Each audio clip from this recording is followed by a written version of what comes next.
Najlepša hvala za najavo.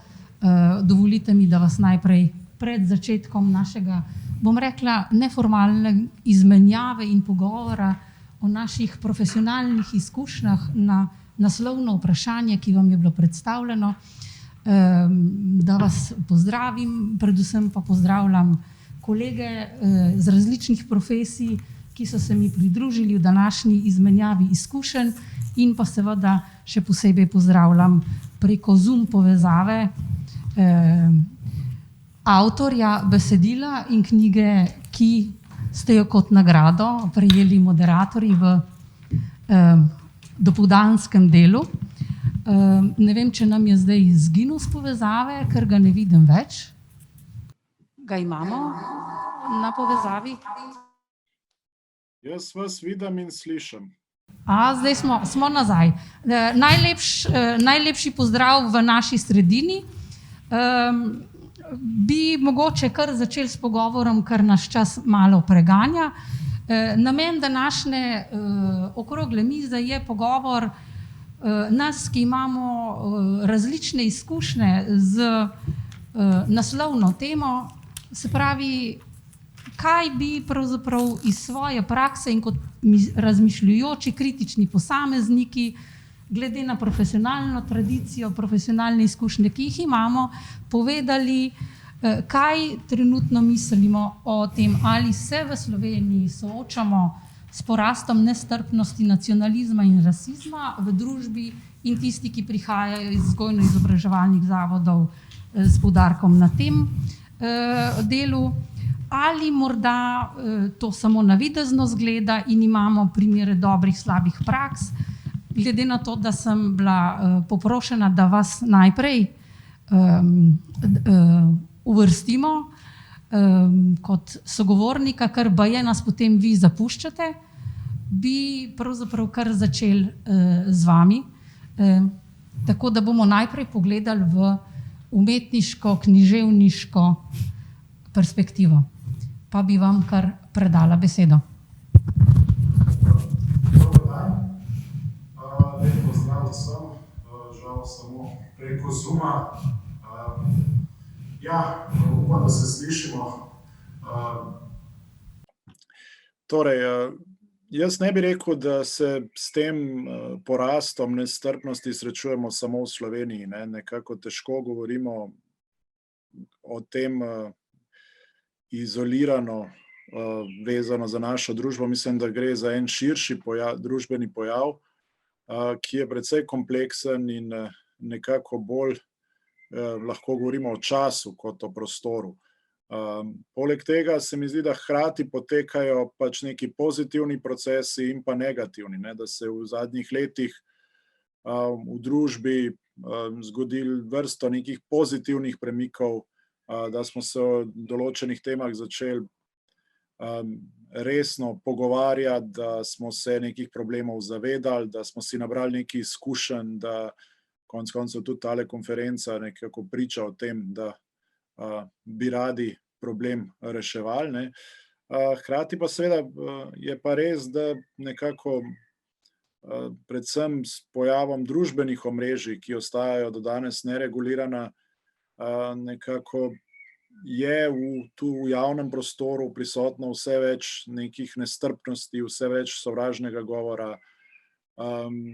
Z zaostritvijo, seveda s kriznimi časi, pride tudi do zaostritve ustvarjanja nekih družbenih napetosti. In vse to privede tudi seveda do povečanega pojava nestrpnosti med najprej pa seveda v nekem javnem prostoru, potem pa se seveda to širi pol naprej, na konec koncev tudi v šole pa vrtce, ne. Tako da ni v bistvu enoznačnega odgovora na to vprašanje, vsaj po mojem mnenju ne. Dejstvo je, da pač, kot sem rekel, ne, mislim, po eni strani se povečuje, po drugi strani se pa povečuje predvsem naše zavedanje tega problema, ne, tako da morda je bilo prej veliko slabše, ampak smo si pred marsičem zatiskali oči, nismo bili tako občutljivi na neke stvari smo sprejemali kot normalne, danes se pač na vse odzovemo, danes se nam zdi marsikaj neprimerno, še vedno pa nekako marsikaj tudi toleriramo, ne. Še vedno smo v določeni točki pa premalo občutljivi, nekako dopuščamo, še posebej v tem nekem javnem diskurzu, ko imamo opravka tudi z nekimi visokimi predstavniki družbe, da se nekje svobodno izraža nestrpnost, občasno tudi rasizem, ksenofobija, ne, vse to. Do teh stvari nimamo še kot družba neke ničelne tolerance, kar mislim, da bi morali s časom tudi razviti, ne. Najlepša hvala. Če lahko tle dodam, ne samo, da nimamo tolerance, celo nek prevrat se je zgodil, ko se pravzaprav ta govor umešča v demokratične pravice svobode govora, ne. Se pravi, doživljamo nek preobrat, družbeni preobrat, o katerem smo že danes govorili, pa mogoče še vedno bomo. Zdaj, z tega širšega uvida, v katerega nas je Goran vpeljal, bi se morda postavili konkretno v šolsko prakso, v katero nas bo v svoji perspektivi vpeljala Slađana. Slađana, izvolite.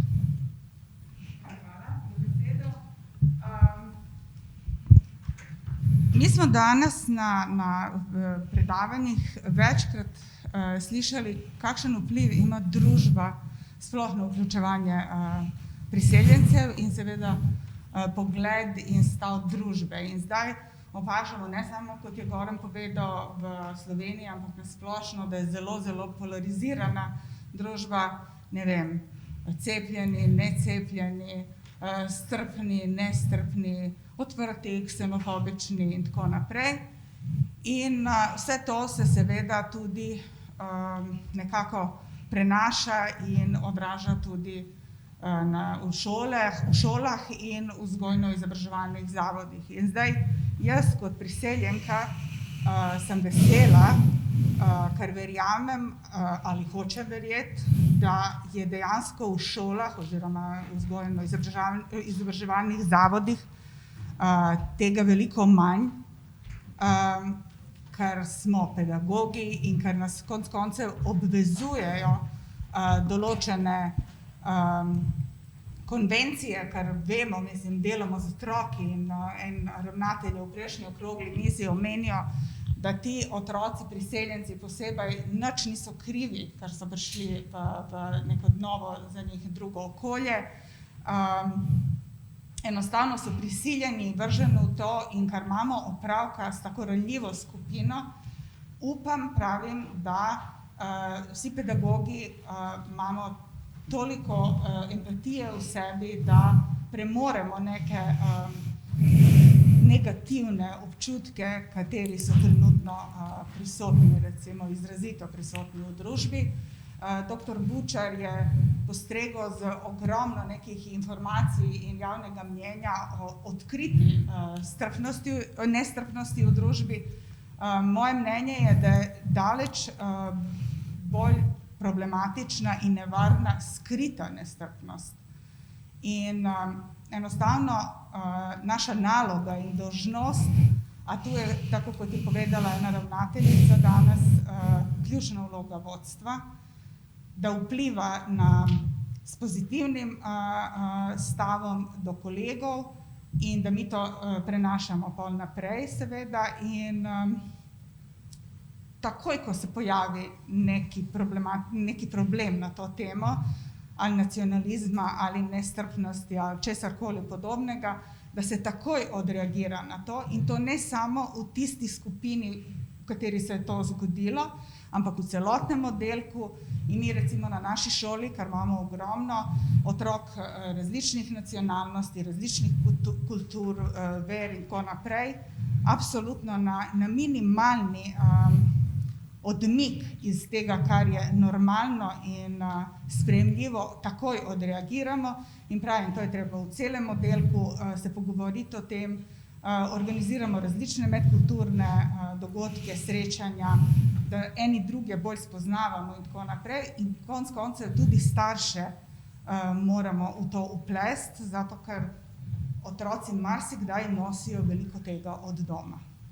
Glede na to, da imate dolgoletno prakso dela z otroki, starši in tako naprej, zdaj, če se sprašujemo, ali se pravzaprav nestrpnost povečuje, ali bi rekla, da imate zdaj več teh izzivov, ali to je tako čez palec, po občutku. Se vam zdi, da se zdaj večkrat ukvarjate z neko nestrpnostjo med vrstniki na ravni učencev, ali je približno enako skozi leta? Mislim, to sem lahko vesela, ker na naši šoli je dejansko ogromno otrok različnih kultur in nacionalnosti, tako da noben tako eksplicitno ne izstopa in vsi so soodvisni nekako eni od drugih in smo premagali tiste začetne, da tako rečem, porodne težave nacionalne, od katere so bile pred leti neposredno po vojni, ko jih je največ v bistvu prišlo. Tako da mislim, da smo na poti, da ta generacija enostavno premaga tisto. Zdaj družba, katero smo že večkrat danes omenjali, ima veliko nalogo, da v bistvu ne pokvarimo te nedolžne dušice, katere rastejo neobremenjene s tem, odkot si, kako se pišeš, katere vere si in tako naprej. In tu smo mi, tisti, kateri smo pomembni. In pogosto se zgovarjamo na medije, kakšen vpliv imajo in ne vem kaj. Mislim, mi imamo svoje glave in svojo glavo moramo razmišljati in mikro posegi, ne vem, od družine do nekega najbližjega okolja naredijo nekaj in potem se to počasi širi.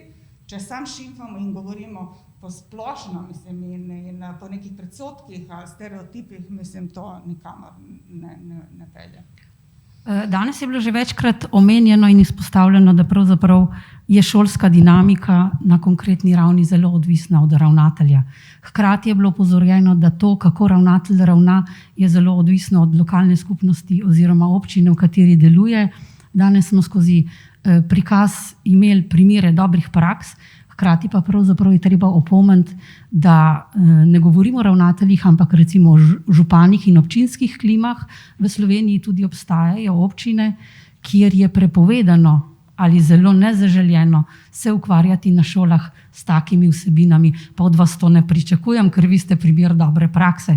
Tako da pravzaprav bi vas prosila, da iz svoje prakse nadgradite pravzaprav to šolsko dinamiko znotraj izobraževalnega sistema. Kako, kaj, mislim, da je že prežgan, mislim, da deluje. Se pravi, kakšna je vaša perspektiva kot dolgoletnega uspešnega ravnatelja, ki je senzibilen na področju, kaj vi menite, kam se premikamo? Lep pozdrav vsem, seveda. Jaz bi najprej povedal, da sem začel tole službovanje svoje na šoli, kjer je bila razdeljena na slovensko-srbo-hrvaške oddelke. To se pravi, pol šole je bilo slovenske, pol pa srbo-hrvaški. Srbo-hrvaški pomeni, da so iz vseh jugoslovanskih narodnosti hodili otroci. In bi rekel, 99% konfliktov, ki so jih imeli ti otroci med seboj, ni bilo na nacionalni ravni, ampak na razlikah v razumevanju kulture, na recimo materialni status, če nekdo iz šibkega statusa hotel žogo od enega, pa mu jo ni dal, so seveda to hitro obrnili na nacionalen konflikt, ampak v resnici ni bil. Zelo je odvisno od tega, kako se izobražuje oziroma kakšno empatijo lahko razvijamo v kolektivu, to se pravi v pedagoškem kolektivu, zato ker tukaj je ta, bi rekel, množičen pristop zelo pomemben, ker ustvarja neko skupno klimo. Moja naloga skozi vse življenje je bila pravzaprav to, da rasna nestrpnost, verska nestrpnost in nacionalna nestrpnost, da tega pač ni, da smo pač vsi enakopravni, smo različni in seveda to izhodišče, ki je tako že znano, da nas pač različne kulture, različne veroizpovedi bogatijo. Ampak to, kar smo načeli vprašanje nestrpnosti, jaz mislim, da ta, bi rekel, nacionalna, verska in te nestrpnosti se nič ne povečujejo.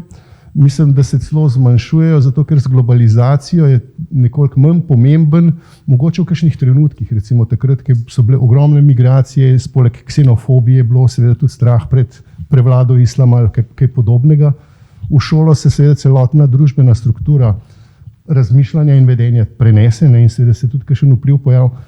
Ampak zame največji problem v šoli je zdaj čist nekje drugje.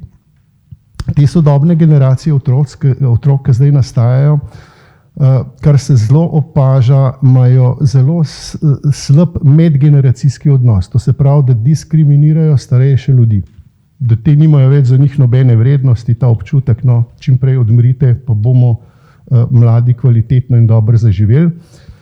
Potem nastajajo zaradi te materialne stratifikacije vse večje, bi rekel, statusne razlike. To pomeni, bogatejši ljudje vzgajajo otroke, da se ne družijo z revnejšimi, ker nimajo pravih vrednot. To je lahko zelo velik problem. Potem nekateri poklici, odvetniki, zdravniki, da so neki več kot ostali poklici. Tako da jaz se bolj bojim naraščanja tega, kot pa teh, bi rekel, vaših izhodiščnih tem.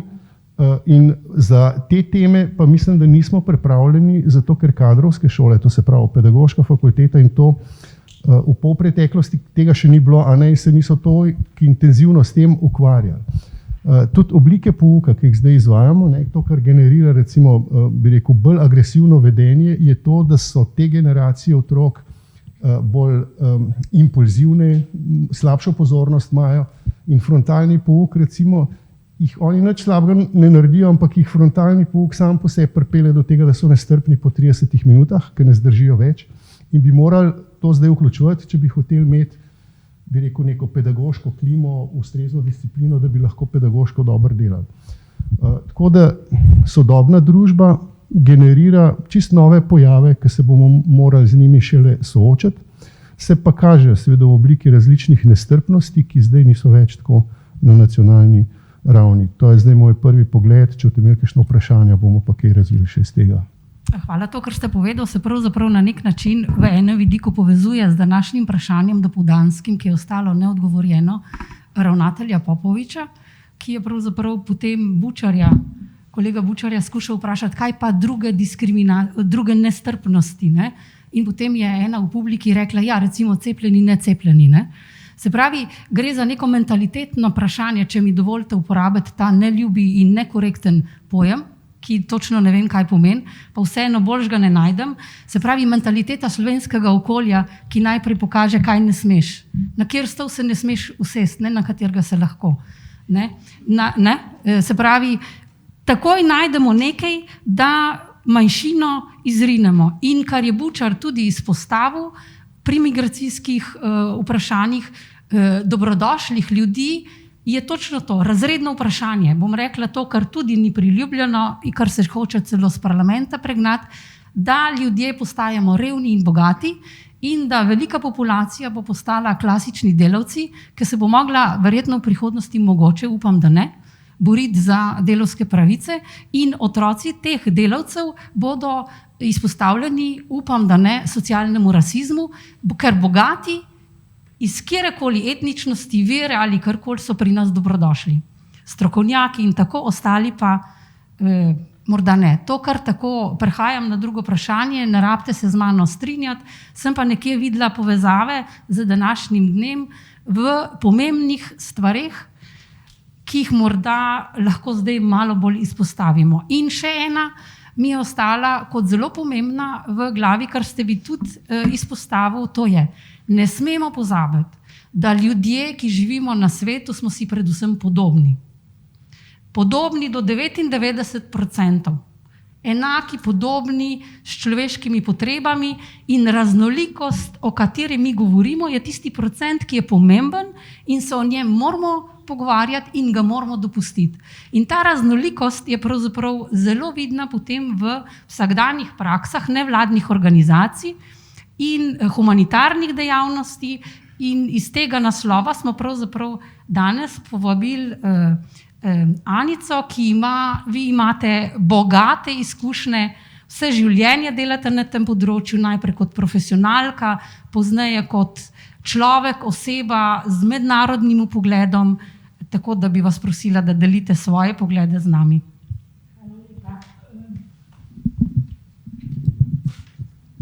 Mogoče tej moji predstavitvi treba dodati še to, da jaz sodim v tiste, oziroma spadam med tiste, ki bi prvi morali v Auschwitz. Prvič, ker sem čefurka, ker mislim, prihajam, rojena sem v Srbiji, mati mi je Hrvatica, oče Slovenc, dobro, to je v redu. Potem moja mati je bila Judinja. Delam veliko za reakcijo oblika, ki jo nosim iz Gaze, ker še zdaj delam z učitelji, skratka, sodim tja. No, ampak zdaj brez šale. A veste, jaz se razlikujem od vas potem, da sem rojena 35. leta in da sem doživela drugo svetovno vojno. In moram vam povedati, meni se situacija ne zdi posebej optimistična. Čisto zares, marsikdaj me je strah. Ne za sebe, strah me za svoje vnuke, kaj bo z njimi.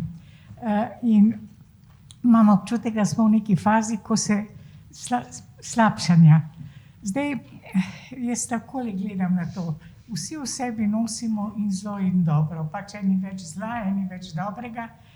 In kaj se bo aktualiziralo? Ali zlo, kamor sodi tudi ksenofobija, preganjanje drugačnih in tujcev? To je odvisno od konteksta. In trenutni konteksti, ne samo v Sloveniji, se to je problem, ampak vzemimo Slovaško, Madžarsko, Dansko, ne vem, bi lahko naštevali še in še držav, so taki, da so slabši, kot so bili pred recimo 20 leti v odnosu do tujcev in do drugačnih. Zdaj, seveda, vse, kar je rečeno, z vsem se strinjam in ne bi šla v analizo, zakaj pa tudi moram reči, nisem posebej politično pametna, ampak vedno razmišljam o tem, pravzaprav kaj storiti. In mislim, da je dolžnost, dobesedno dolžnost, človeška dolžnost nas vseh, pač tistih, ki smo na dobri strani, recimo, da si prizadevamo zoper širjenje tega zla. A veste, prvič, da ne smemo biti naivni, drugič, da ne smemo vreči puško v koruzo, da ne smemo reči, kaj pa moramo, pač svet se tako vrti, jaz bom se lepo obnašal sam za sebe, za ostale pa se nimam moči, da nekaj naredim, ampak vidite, prav tak projekt in ta dogajanje dokazujejo, da vendarle se da nekaj narediti. Vse odpravili ne bomo tega zla in te hudobnosti, ampak lahko pa omejimo in preprečimo, da se razširi, da prepreže ves svet, tako kot je Nemčija. Veste, vsi Nemci ne moremo reči, da so genetsko posebno slabi ljudje ali pa zločinci ali ne vem kaj, ampak jih je večina bila na nacistični strani, so podpirali nacizem. Hočem to povedati, da te reči so nevarne, se lahko razpasejo, na nek način omrežijo kot nek miceli, zasežejo celotno človeško skupnost in začno ogrožati milijone ljudi. To je nekako moj apel, nikar ne obupajmo in ne vem, bo še en krog ali ne bo, naj vse povem, kar hočem. Še en krog, potem se bo pa ustavila. Tako, kaj naprej bomo potem povedali. Hvala lepa. Zdaj pa področje, ki ga delamo, na nek način bi rada pripeljala v malo bolj objektivne, čeprav tudi še vedno osebne zgodbe. Tako da najprej bom povabila k besedi kolegico Matejo, ki kot sociologinja že leta in leta raziskuje to področje, in potem kolega Sama, ki prihaja z ene od državnih inštitucij, ki je skrbnik področja človekovih pravic in skrbi za enakost, tako da se morda še malo bolj premaknemo v druge vode, v katerih pa danes še nismo tako globoko bili. Tako da najprej Mateja izvoli in potem Sama. Ja, hvala, se slišimo, ne? Ja, lepo zdrav. Jaz bi rekla tako, da nikoli pravzaprav niso obstajali neki zlati časi, v katerih ne bi bilo, bi rekla, nestrpnosti, nacionalizma, rasizma ali kakorkoli poimenujemo pač različne izraze, bi rekla, nenaklonjenosti do drugih. Ker če se nekako začnem z obdobjem, ko se je začela moja raziskovalna pot, bi rekla, teh vprašanj, ki se nanašajo na medkulturno sobivanje in pa s tem v navezavi na tudi, bi rekla, rasizme in pa nacionalizem, to je bilo v 90-ih letih, se zelo dobro spomnim, da je bilo vsaj na videz, na vzven to zlato obdobje medkulturnosti. Kaj želim s tem povedati? V tistem času se na ravni Evropske unije in Evrope kot take, bi rekla, zgodilo eno tako zlato obdobje, ko se je zelo izpostavljalo in marsikdo med vami se bo tega spomnil, to medkulturno sožitje, vsi smo enaki, vse kulture štejejo, imeli smo leto medkulturnega dialoga, imeli smo, ne vem, bi rekla, številna financiranja projektov in pa raznih takih dogodkov, kot je današnji, v duhu promoviranja torej vse evropske povezanosti. Seveda je bila ideja od zadaj politična, zaradi čisto konkretnih ekonomskih in političnih koristi in tako dalje, ampak kaj želim povedati, to je bilo obdobje nekega optimizma in navideznega, bi rekla, stanja, ki je kazal nekaj dobrega, ne? Torej multikulturalizem, multikulturnost in tako naprej.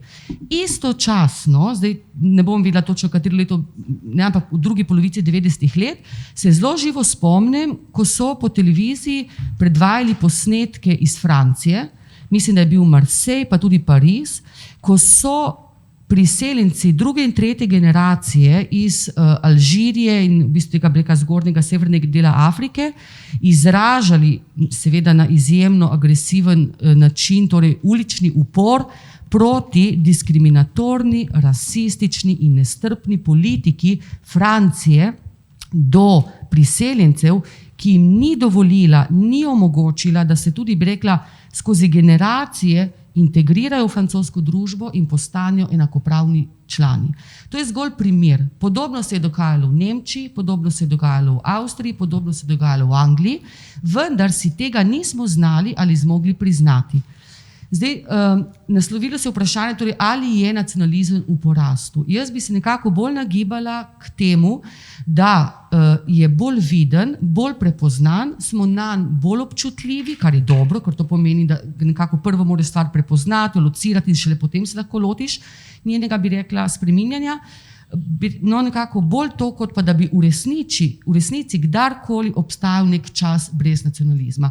Ne nazadnje, če se spomnim, zdaj pa še čisto osebno na to svojega otroštva, jaz lahko res z veseljem nekako podoživljam to svoje otroštvo, ker je bilo res v izrazito multikulturnem okolju. Jaz pravzaprav nisem imela soseda, ki bi bil Slovenec, torej iz Istre, slovenske Istre, kar pomeni večinsko prebivalstvo mest je bilo italijansko, ki je bilo seveda potem izgnano, priseljeni so bili torej ljudje iz različnih delov Jugoslavije zaradi Luke, Tomos, Lama in tako naprej. In že tistem obdobju, ko smo bili resnično večkulturni, se zelo živo spomnim neprimernega ravnanja v vrtcih, v šolah, na ulici in torej težko bi govorila o popolni odsotnosti ali pa senzibilnosti. Zdaj, drugi del vprašanja, Marina, ki se nekaj naslovim, kakšna je tukaj vloga vzgojno-izobraževalnih zavodov, institucij, seveda je velika, vendar spet ne jaz rada tako breka stvari malo zakompliciram in breka tako. Ne smemo biti naivni. Pedagoški delavci, učitelji, vzgojitelji, raziskovalci ne nazadnje, torej mi vsi smo del širše družbe. Če v družbi zaznavamo neko stopnjo nacionalizma, rasizma, ksenofobije, nestrpnosti, je v enakem deležu prisotna tudi v šolskem okolju, žal. Podobno je, recimo, jaz sem delala v projektu, ki se je ukvarjal z vprašanjem torej spolnega reproduktivnega zdravja migrantk v zdravstvenem okolju in je bilo podobno, čeprav je zdravnik po etiki zavezan k ustreznemu ravnanju s pacientko, ki ni slovenskega porekla, sem zanimivo istočasno v isti osebi, ki bo strokovno nudila povsem profesionalno pomoč, smo lahko zaznali elemente nacionalizma, rasizma in to zelo odprtega, ki se lahko kazal v zelo eksplicitni izjavi. Jaz sem nacionalist, jaz vem, da vi niste, ker ste sociologinja, to so tako dostikrat nagradili, ampak tako pač je. Ampak to ne pomeni, da je on opustil svoje zdravljenje, svojo strokovno pomoč. Podobno je v šolstvu, zato se mi zdi zelo dragoceno, da brez nekih predsodkov naslavljamo te teme, da se o njih govori.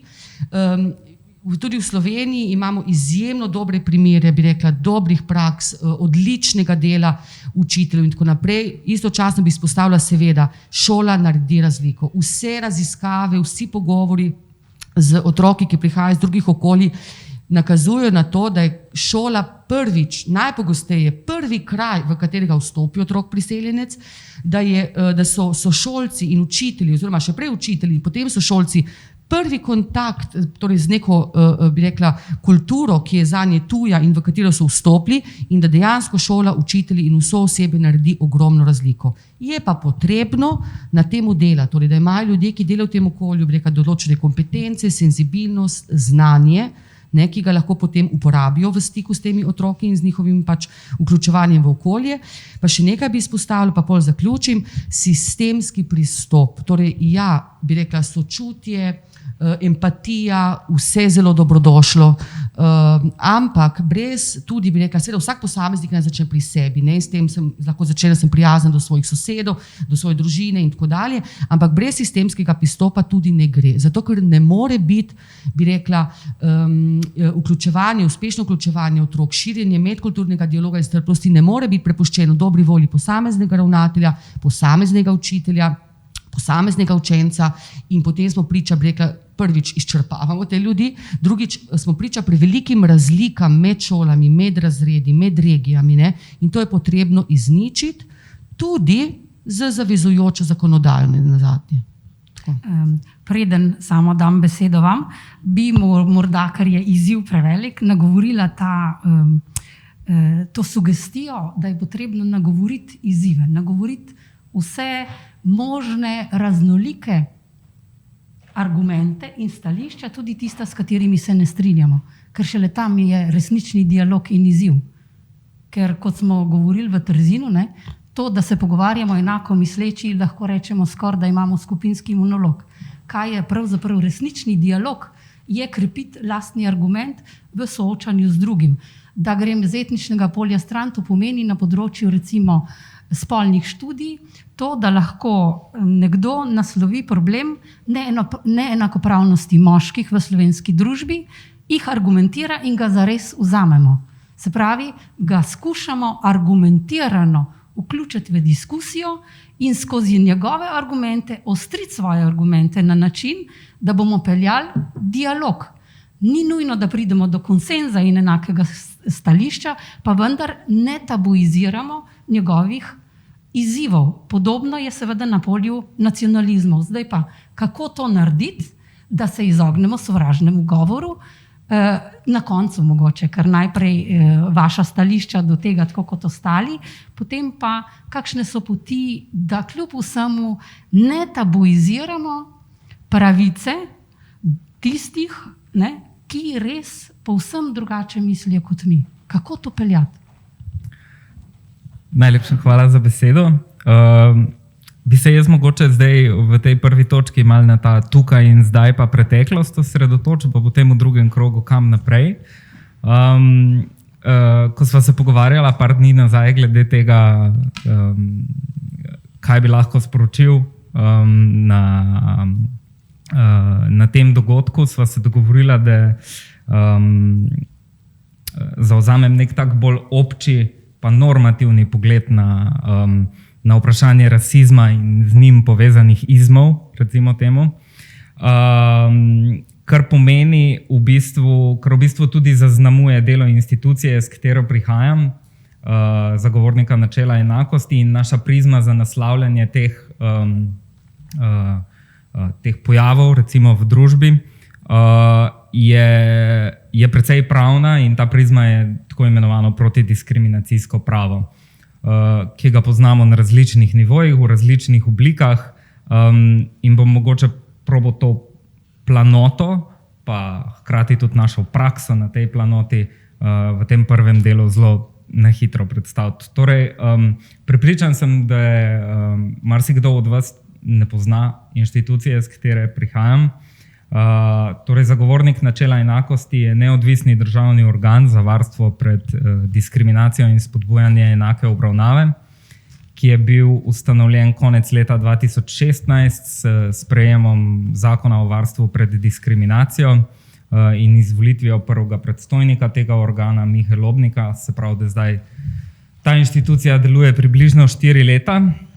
Kar je pa pomenljivo tudi za kontekst te razprave, je pa, da je inštitucija nastala v bistvu na podlagi evropske EU zakonodaje, in sicer tako imenovane direktive o rasi, kar priča o tem zavedanju o problemu rasizma na mednarodni ravni, zlasti na ravni Evropske unije pa povojne Evrope.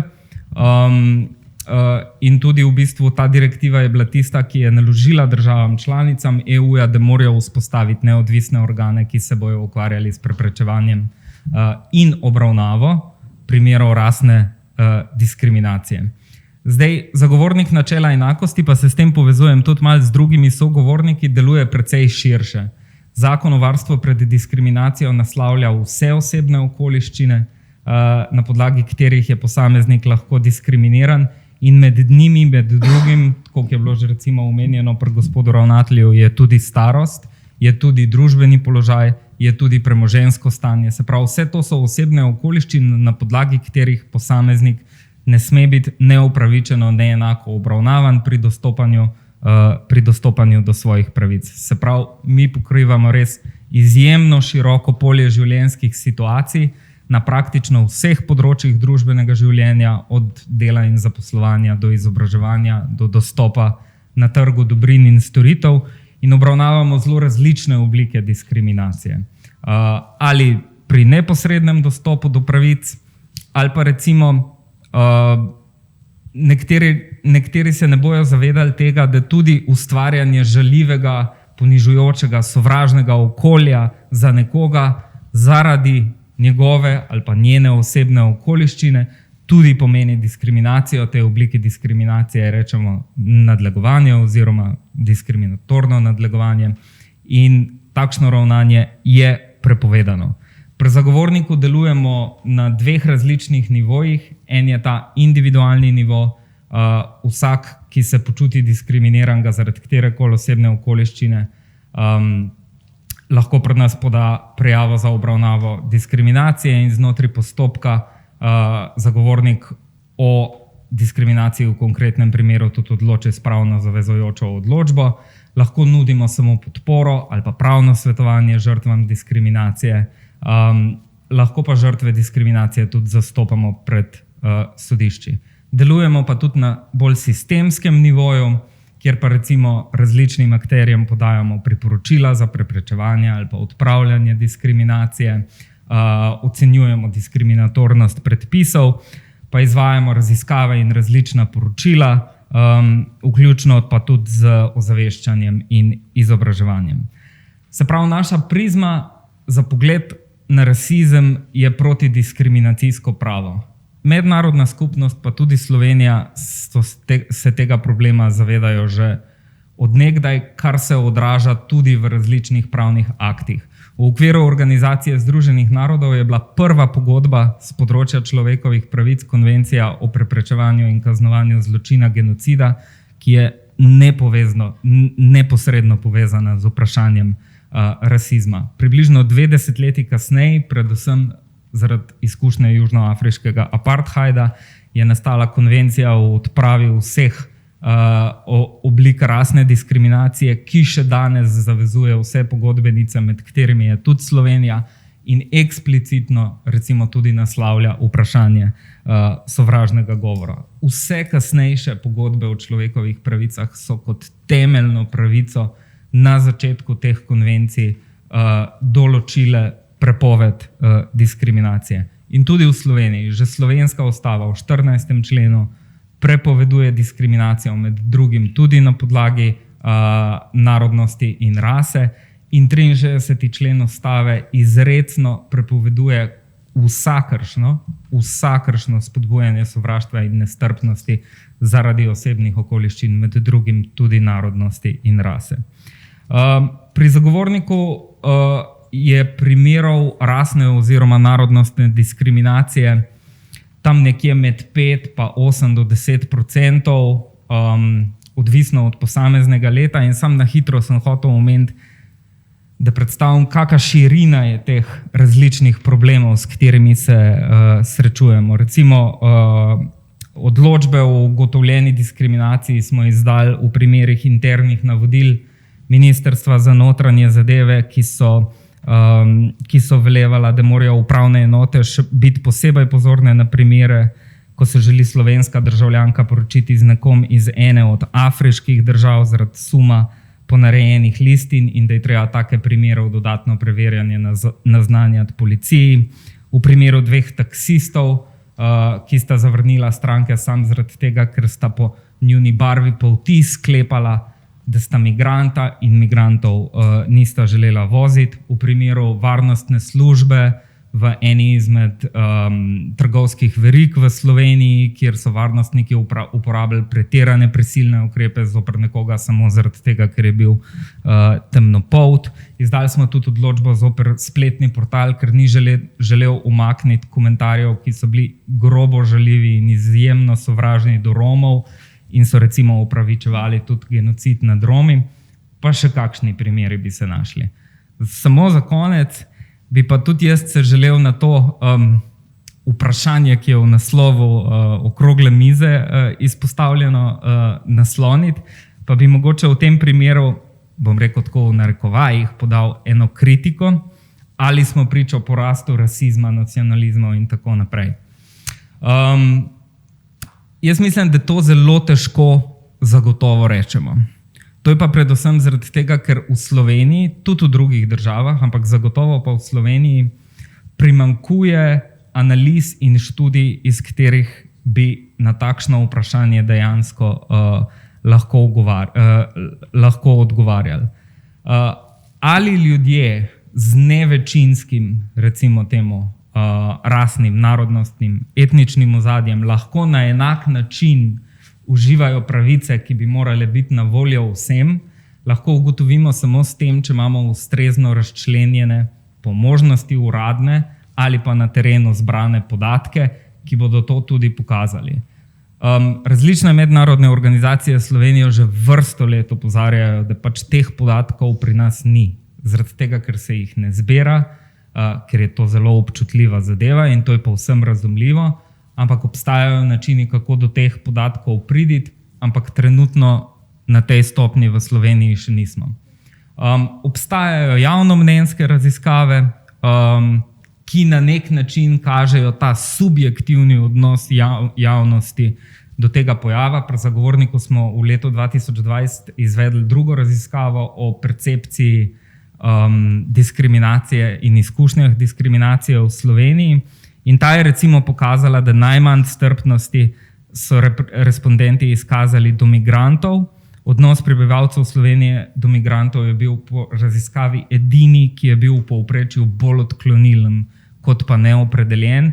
In ko smo preverjali posamezna stališča do različnih družbenih skupin, se je na primer izkazalo, da manj kot tretjina respondentov podpira zaposlovanje migrantov, manj kot tretjina respondentov bi bila pripravljena lastno nepremičnino oddati v najem migrantov, ampak na drugi strani, zanimivo se je pa pokazalo, da se zavedanje o rasni diskriminaciji pa vseeno ni tako šibko.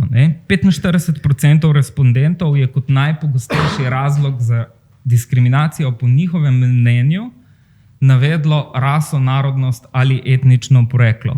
Vprašani so med najpogostejšimi žrtvami diskriminacije na prvem mestu oziroma tako deljeno prvem, drugem mestu navedli Rome, na 4. mestu migrante in begunce, na 4. mestu tujce in na 7. mestu migrante in begunce. Tako da imamo v bistvu ta problem, ki se kaže v eni javnomnenjsko izkazani nestrpnosti, hkrati pa tudi zavedanju, da ta problem obstaja.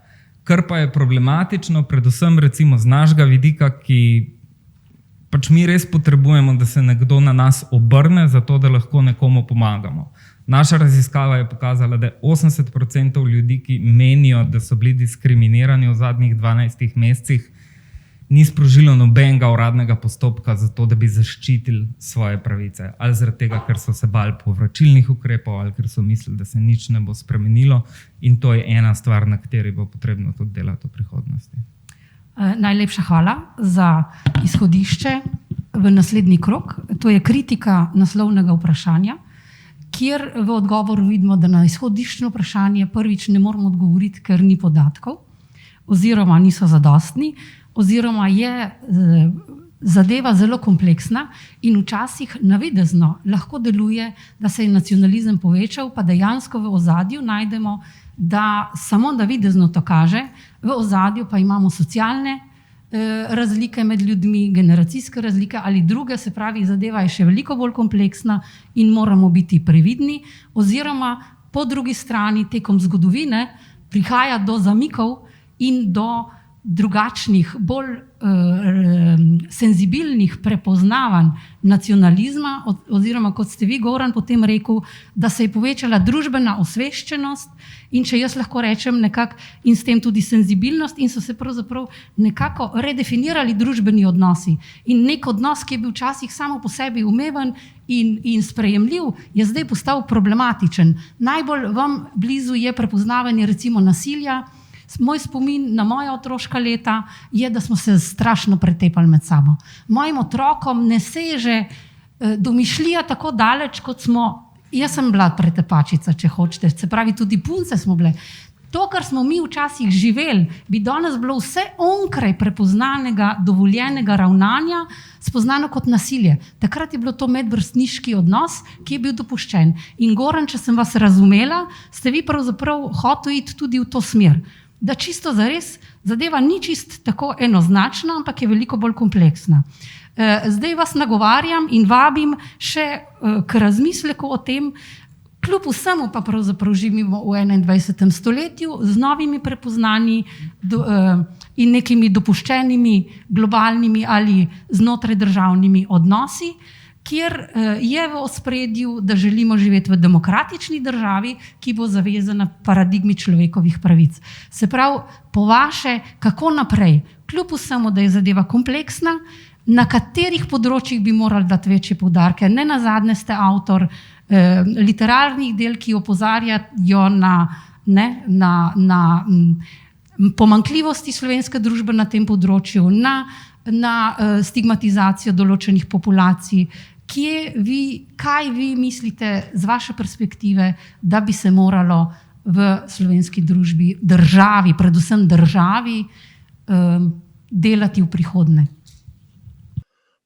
Ja, jaz se že vnaprej opravičujem, ker bom potem, ko zaključim s tem odgovorom, še malenkost prisluhnil, potem bom mogel iti pa v eno od vzgojnih ustanov pobrati svoje otroke. Nažalost, tale moj čas se bo kmalu iztekel. No? Ampak ja, jaz bi se mogoče malo dotaknil tega, kar je bilo že povedano, in sicer, da poleg vseh teh problemov rasizma, ksenofobije, imamo seveda še številne druge oblike nestrpnosti, s tem se zelo, zelo strinjam.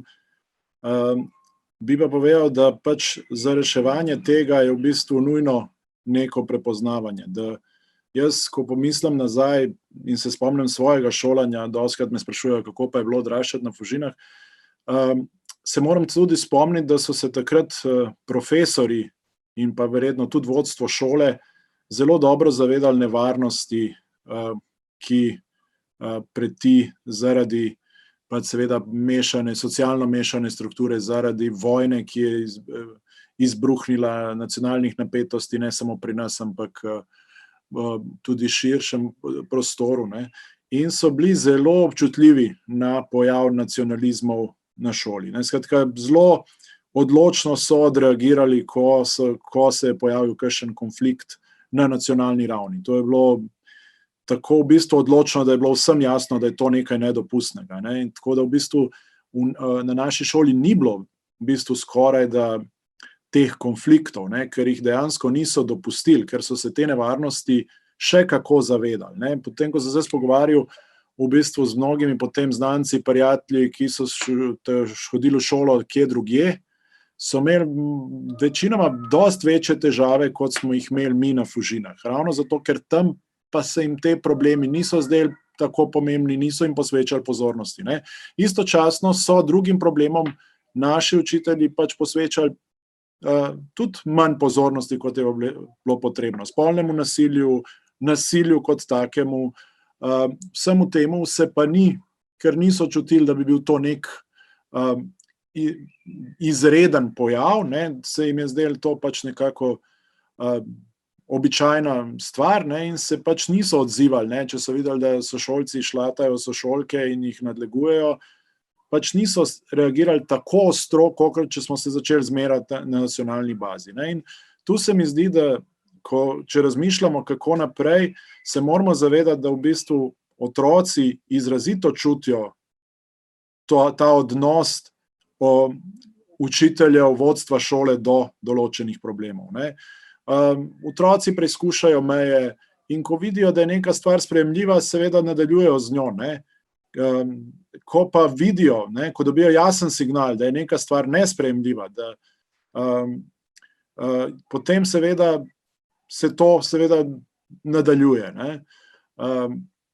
In se mi zdi, da tudi danes marsikje v bistvu šole, vsaj po mojih izkušnjah, ne vem, poznam kar nekaj primerov otrok, bodisi tudi temnopoltih, bodisi ki ne prihajajo iz recimo bivše Jugoslavije, imajo večje jezikovne težave, tako otroci kot starši, kjer šole nekako ne znajo odreagirati, ko se pojavijo težave, kjer nekje pričakujejo, da se bojo otroci, starši nekje sami s tem soočali, ne. Kjer nekako poskušajo zelo milo nekje ne zavzeti jasnega stališča, da je, ne vem, zmerjanje, da je govorjenje otroku, da je smrdi, ker je pač temnopolt, ne, da je to pač, saj veste, kakšni so otroci. Ne. Če bi se v začetku 90-ih na ta način odzivali na fužinski šoli, bi bila situacija precej drugačna. Ne. In seveda, ne, mislim, danes v šolah imamo izrazito kompleksne probleme, ne. Tu je problem družbenih omrežij, pametnih telefonov, ki je, meni se zdi, mogoče za ta naš čas ključen, ne.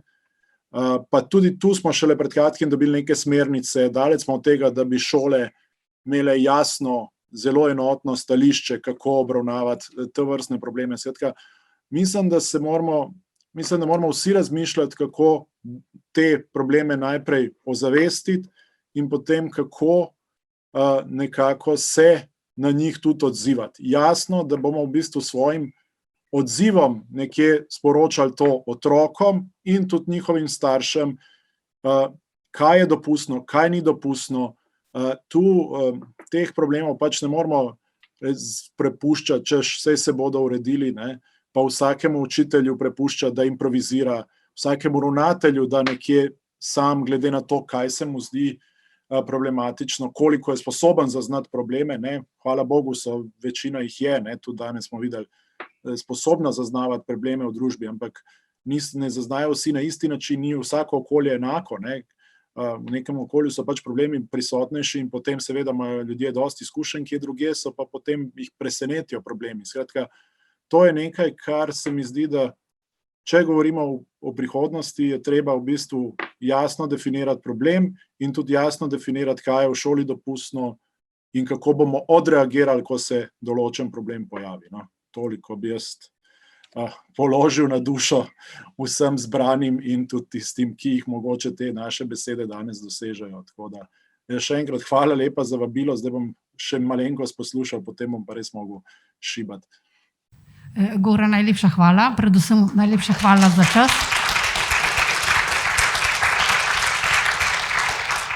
Da ste se nam pridružili. Zdaj bi pa mi kar nadaljevali, mogoče pa bodo diskusije, bomo videli.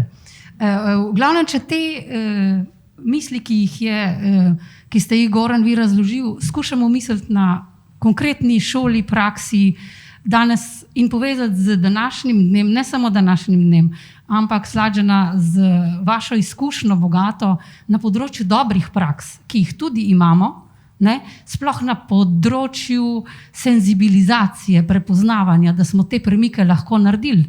Ne, so morali biti ljudje, morate biti ljudje, ki pravzaprav delate male korake in za sabo vlečete potem ljudi, okolja, da v naslednjem dnevu nekaj, kar ni bilo problematično, potem prepoznamo kot zadevo, o kateri moramo govoriti.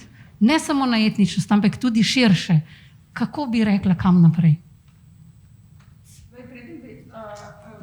Karkoli povedala za šolo, bi še enkrat ponovila in poudarila, da moramo začeti prvo pri sebi. Absolutno pri sebi. In zadnjič sem prebrala eno tako zanimivo misel, šalo, da če nimamo kaj delati, lahko delamo na sebi, ker tu je vedno nekaj za početi. Tako da mi zdaj, kateri smo tu prisotni, najbrž nimamo težave z nestrpnostjo in tako naprej. To bi moral poslušati nekdo drugi, mislim, izvan teh oddaj, ker mislim, pogosto se na tovrstnih dogodkih srečujemo tisti, kateri vemo, zakaj se gre in kaj je prav. Okay?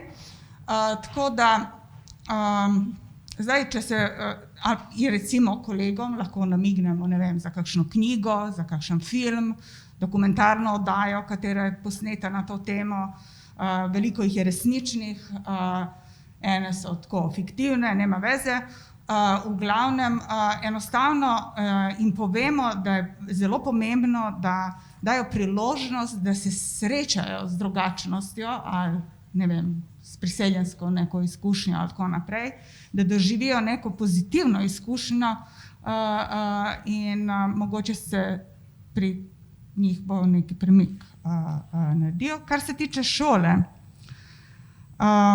mislim, da ne smemo čakati neki dan D, ko se na, ne vem, poučnem načrtu na uri družbe in etike ali pa ne vem, na neki razredni uri je tema, naprimer, nestrpnost ali strpnost in tako naprej, ampak enostavno v vsakdanjem delu, življenju in tako naprej se te vsebine lahko vpletajo, lahko se izvajajo različne delavnice na to temo in tako naprej in mislim, da je to potrebno začeti od malega, ker se veliko teh občutljivih vsebin lahko že pri zelo, zelo majhnih otrocih lahko na primeren način uvajajo, ker njih je najlažje oblikovati in ustvariti neko pozitivno stališče, jih naučiti dobesedno, kaj je dobra in slaba komunikacija, da je strpnost enostavno pogoj za sobivanje na neki primerni kulturni in civilizacijski ravni,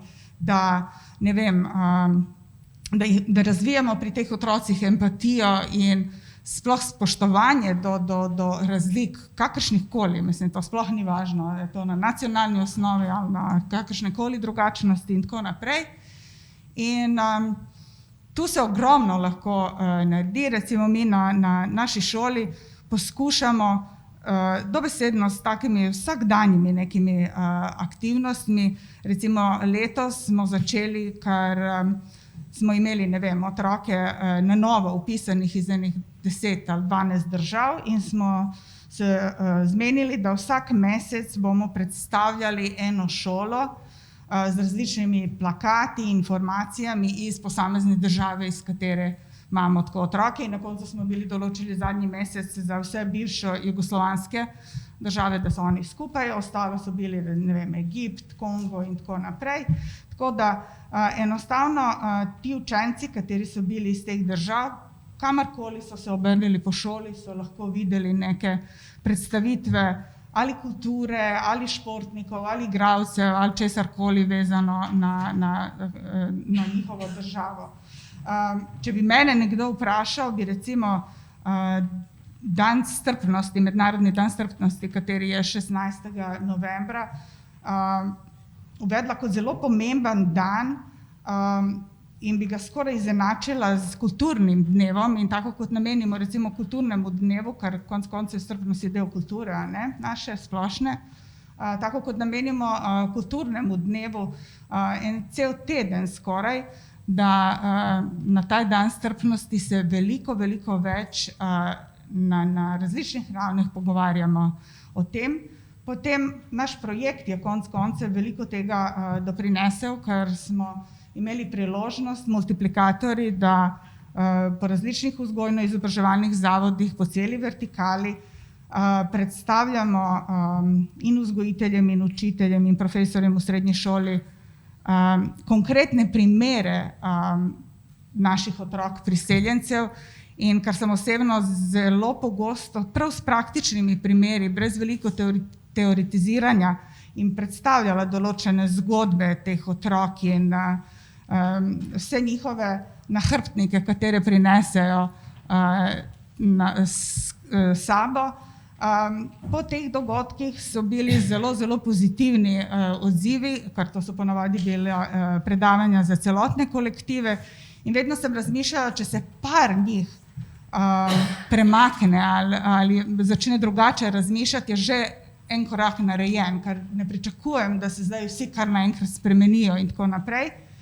In kot mogoče dokazilo temu, ko sem se pripravljala za to, izbrala dva odziva, da tako rečem, ravnateljici iz dveh različnih zavodov, katere so mi poslale potem po dogodku mail in bi jih kar prebrala, mislim, ker jih ne znam na pamet. Ena je zapisala, nekaj, kar nam je pred nekaj leti predstavljalo tabu ali še raje mit, se je v zadnjih letih spremenilo v resničnost. Tako rekoč čez noč smo bili postavljeni pred dejstvo, da so tudi v našem vrtcu otroci priseljenci. Kaj sedaj? Celoten seminar mi bo pustil pečat, drugačen pogled na otroke priseljence, begunce in vse ostale naše otroke, pod narekovajem naše.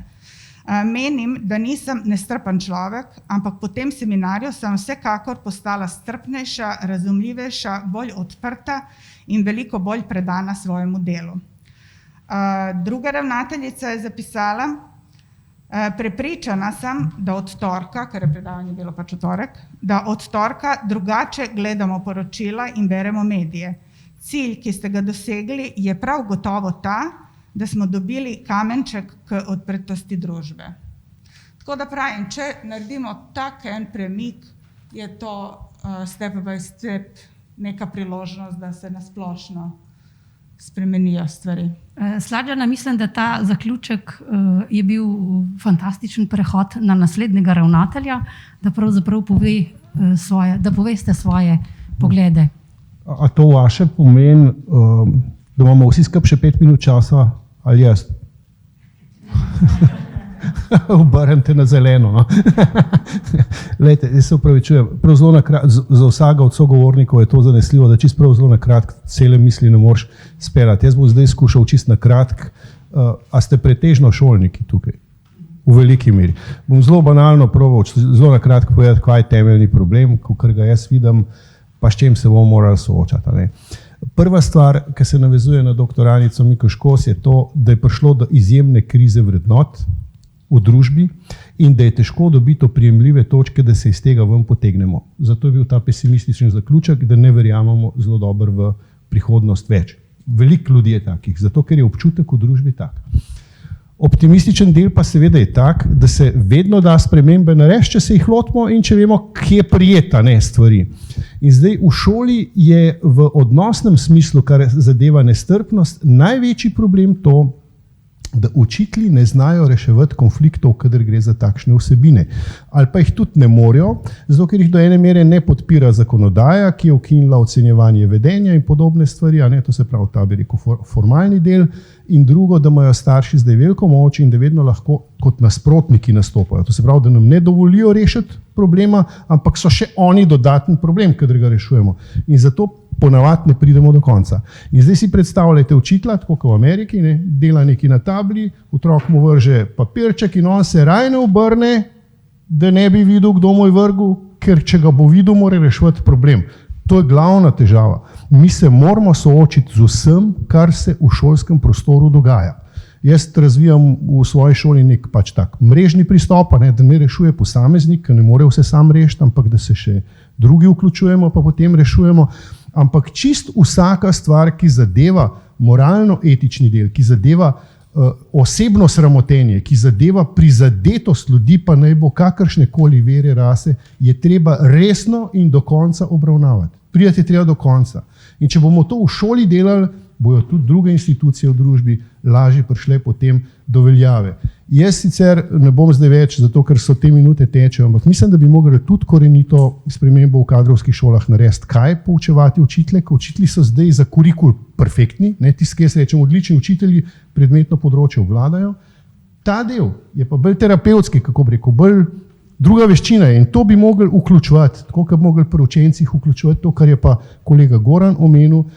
digitalno opismenjevanje, pa ne raba naprav, ampak odnos do tega, kako ga razvijati skozi šolo, in mislim, da to v šolstvu manjka. Ljubljanski ravnatelji smo že predlagali, da bi se to kot predmet uveljavilo že recimo od 2. razreda naprej. Da ne kratim drugim čas, dajte se še ostali kaj izraziti. Hvala za poslušanje. Iz istega razloga, kot ste zaključili, da ne kratim čas, bi vas kar po vrsti k zaključnim mislim povabila. Anica, najprej vas, Mateja, potem vas in potem vas samo.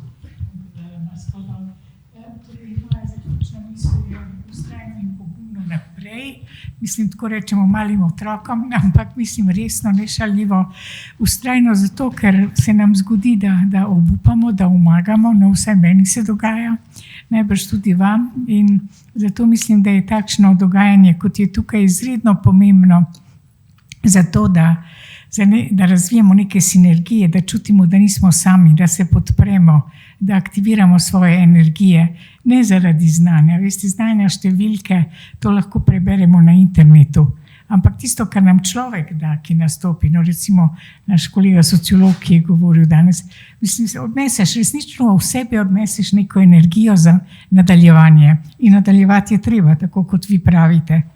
Pogumno zato, ker včasih je treba tudi pogum, najbrž ste tudi sami doživeli, da nisi dobro viden dostikrat, če si na strani priseljencev ali pa Romov ali pa ne vem, dislektikov ali kogarkoli. To je druga stvar.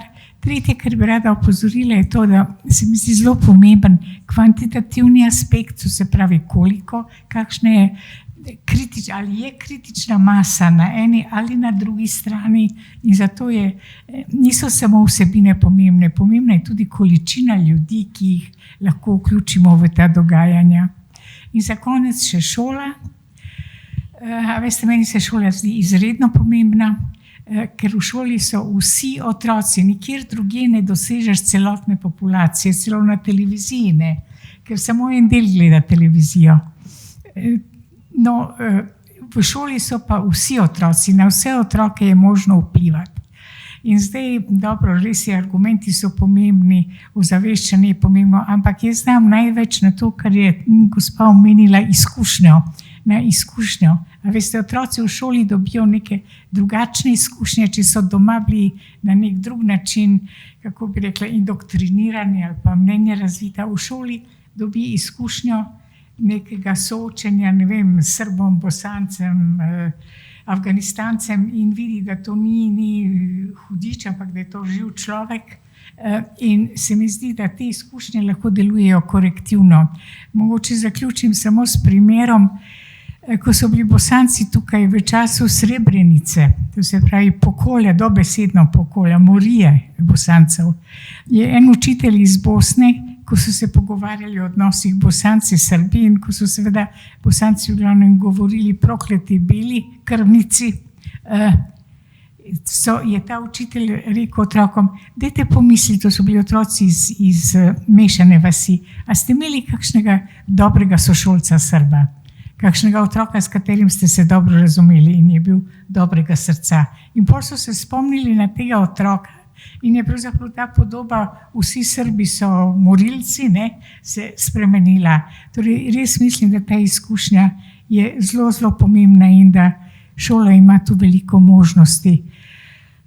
Jaz pa želim še veliko energije in poguma. Ja, hvala. Lahko bi govorili o tem ure in ure, sem probala par točk, ki se mi zdijo mogoče zanimive. Zdaj, ena stvar, ki jo vidim kot potencialen izziv, kjer bi se dalo kaj narediti, je, da bi resnično se čisto strateško na ravni države odločil, v kakšni družbi želimo živeti. Če želimo živeti, ne vem, v varni, demokratični, kohezivni družbi, pravzaprav taki, v kateri se bi vsi dobro počutili, bi radi živeli, potem je potrebno nasloviti tudi temo medkulturnega sobivanja in sožitja, sploh v globalni dobi, za katero vemo, da torej, bi rekla, spodbuja torej, migracije na svetovni ravni, ne na zadnji naš ekonomski sistem kapitalistični spodbuja migracije in tako naprej. In potem smo dvolični v tem, ko te migracije pridejo k nam, pa se kar enkrat čudimo ali pa jih ne želimo. Torej, kaj hočem tukaj povedati?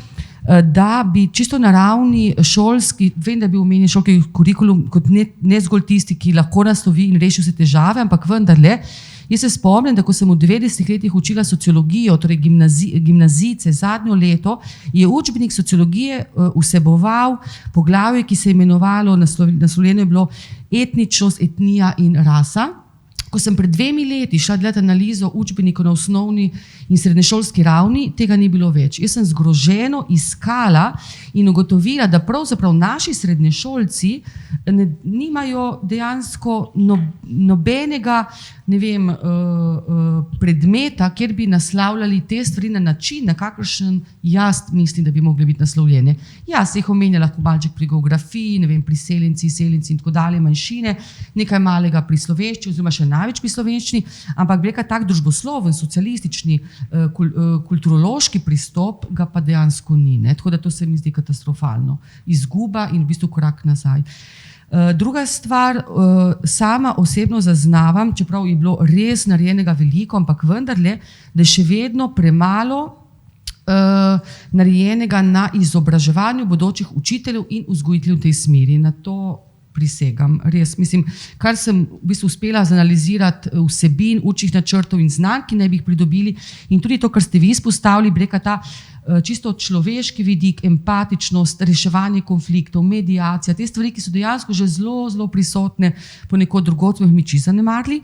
In kot tretje bi recimo izpostavila, kjer jaz vidim recimo še eno tako rezervo v slovenskem kontekstu primerjalno z drugimi konteksti, da se mi zdi, da smo mi še vedno mogoče na neki točki, na tisti prvi fazi prepoznavanja medkulturne različnosti, učenja sobivanja s kulturno različnostjo. Kaj želim s tem povedati?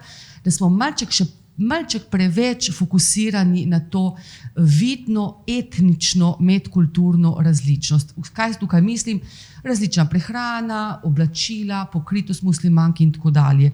To je zelo, zelo nevarno. Je nujen korak na poti k dolgoročnemu vzpostavljanju, bi rekla, kohezivne družbe in tako dalje, je pa nevarno, če ostanemo zataknjeni na tej stopni, zato ker v bistvu to samo še spodbuja, potencialno spodbuja medetnične konflikte, medetnične stereotipe in tako dalje, bi bilo dobro, da gremo korak naprej.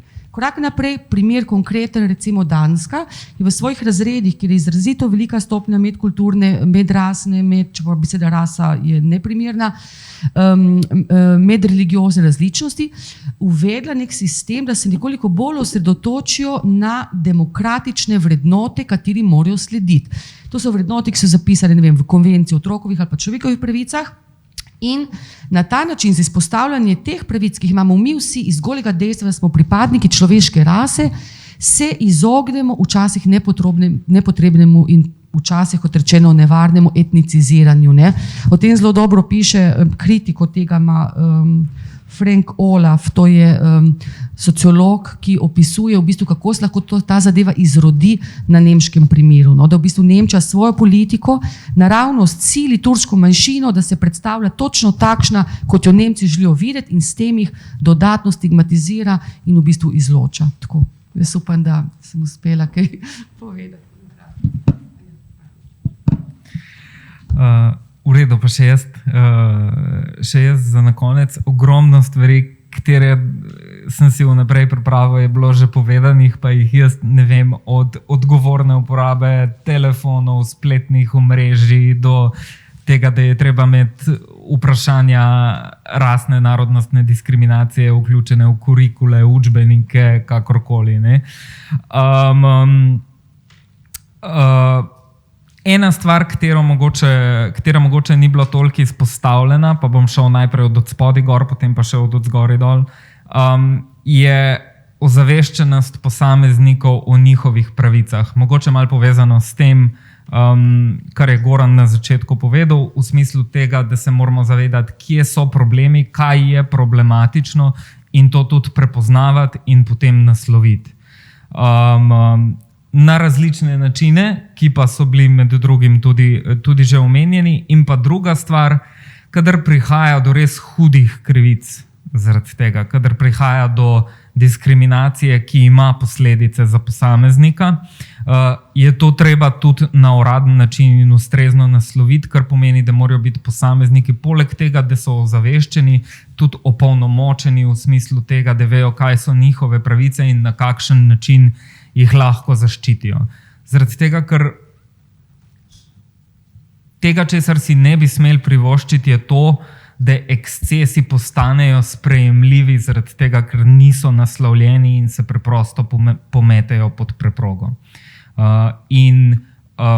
Ta majhen delež ljudi, ki se je pripravljen izpostaviti za to, da bi zaščitil svoje pravice, je zelo pokazen glede tega, je zelo pomemben indikator, da je na tem področju treba še delati. Mi se pri svojem delu zelo trudimo, da bi to pač razširili, ampak pač rabimo pomoč tudi drugih akterjev, pa bom mogoče prišel zdaj na ta od zgoraj dol pristop še za konec, pa tudi to, kar je Mateja omenila, že rabimo strateški pristop k preprečevanju in celovit pristop k preprečevanju in obravnavanju rasizma na kateremkoli področju družbenega življenja.